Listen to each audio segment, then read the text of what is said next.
Today we're going to talk about recognition of prior learning, or RPL. When we think about assessment, we are usually thinking about the assessment after learning process. This summative assessment method involves the collection of evidence using assessment instruments designed to capture direct and indirect evidence. For example, an observation checklist can be used to collect evidence to confirm that a candidate is able to perform a task, and a set of verbal questions can be used to check their underpinning knowledge. Recognition of prior learning.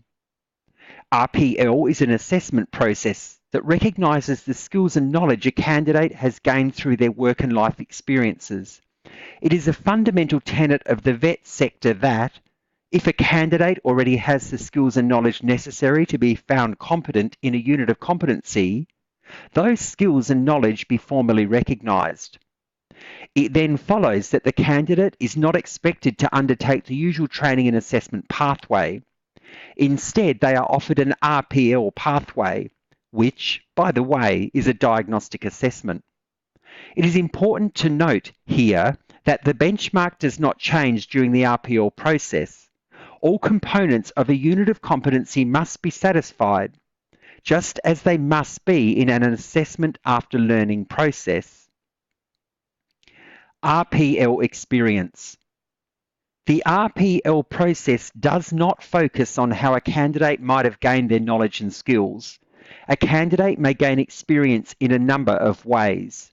They might have attended previous training, be it accredited or non-accredited, and being found competent. They might have been self-taught. For example, it is possible nowadays to teach yourself computer networking by watching YouTube videos and using publicly available resources on the internet. A candidate may have learned their skills and knowledge through the course of their working life. They may have gained their experience through living life. Skills and knowledge can also be gained by engaging as a volunteer or being involved in the community. A candidate may also have learned a lot by undertaking personal or professional development. The role of the assessor. The role of the assessor in the recognition of prior learning process is absolutely critical.